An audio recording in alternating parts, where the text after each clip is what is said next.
ஔவையார் அழகா சொல்றாங்க, கூழானாலும் குளித்து குடி, கந்தையானாலும் கசக்கி கட்டு. இப்படின்னு உடல் சார்ந்த சுகாதாரங்களை நம்மளுடைய நீதி நூல்களும் நம்மளுடைய மூதாதையர்களும் புலவர்களும் நிறைய நீதி கருத்து நல்ல கருத்தெல்லாம் 1ஆம் வகுப்பு 2ஆம் வகுப்பு 3ஆம் வகுப்புலயே நமக்கு சொல்லி கொடுத்துட்டாங்க. குளிச்சுட்டு தான் நீ கூழ்னா கூட குடி, சுத்தமா இருந்து ஒரு உணவு அருந்து.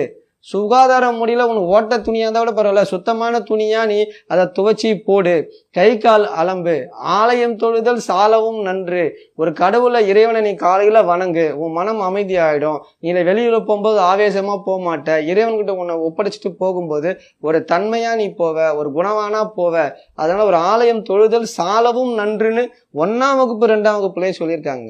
அறம் செய்ய விரும்பு ஆறுவது சீனம்ன்றதும் இப்ப என்ன சொல்றாங்க, எல்லா பிரச்சனைக்கும் காரணம் நீங்க கோவம் அதிகமா படுவீங்களா, பிபி அதிகமாயிடுச்சு, ஹார்ட் அட்டாக் வந்துருச்சு, டென்ஷன் ஆகாதீங்க, கோவத்தை குறைகின்றாங்க. எத்தனாவது வயசுல? 50 வயசுலயாங்க.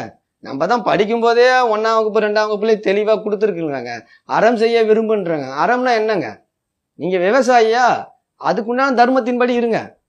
ஒரு கார் ஓட்டுறீங்களா, அந்த கார் ஓட்டுறதுல உங்க வேலை என்ன? உங்களை நம்பி வரவங்க எப்படி இருப்பாங்க, அந்த கார் வந்தவங்க நல்லபடியா எப்படி போய் சேர்க்கணும், அதோட தர்மம் என்ன? அதுதான் அறம். ஒரு டீச்சரா, டீச்சருக்கு உண்டானது என்ன? உங்களை நம்பி சேர்க்கப்பட்ட அத்தனை பிள்ளைங்களையும் அறிஞரை உருவாக்கி அனுப்பணும். அதுதான் டீச்சரோட அறம். காவல்துறையா, மக்களை காவல் காக்கணும். மக்களை எந்த விதத்திலும் துன்பத்துல சிக்காம, இது மக்களுக்கு நடுவுல மக்கள் போல இருக்க குற்றவாளிகள் இருப்பாங்க, அவங்க கிட்ட இருந்து நல்ல மக்களை பாதுகாக்கணும். அப்ப அவங்க தர்மத்தை அவங்க செஞ்சாங்கன்னா அதுதான் அறம். நீதியா, 1000 பிரச்சனை வந்தாலும் நீதியை சரியா ஆராய்ந்து கொடுக்கணும், அதுதான் நீதிமானோடைய அறம்.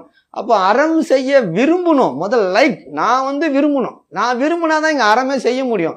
ஆனா அந்த தொற்று உங்களை பாதிக்காம இருக்கிறதுக்கு நீங்க நிறைய நல்ல ஒரு சுகாதார நடவடிக்கைகள் எடுக்கணும். அதை தான் அரசாங்கம் சொல்றாங்க. ஒரு தடவை 2 தடவை கை கால் கழுவணும், முகம் கழுவணும்னு சொல்றாங்க. கொஞ்சம் பாருங்க, என் கை அழுக்கா இருக்கு, நான் கழுவணும், இதை இன்னொருத்தர் சொல்லித்தர அளவுக்கு நான் தான் அறியாமையில இருக்கிறேன். நான் அப்போ என் கை அழுக்கா இருக்கு, வேர்வையா இருக்கு, நான் 2 தடவை கழுவிக்கிறேன். என் முகம் அழுக்கா இருக்கு, வேவியா இருக்கு, வெயிலா இருக்கு, ஒரு 5 தடவை நான் கழுவிக்கிறேன்.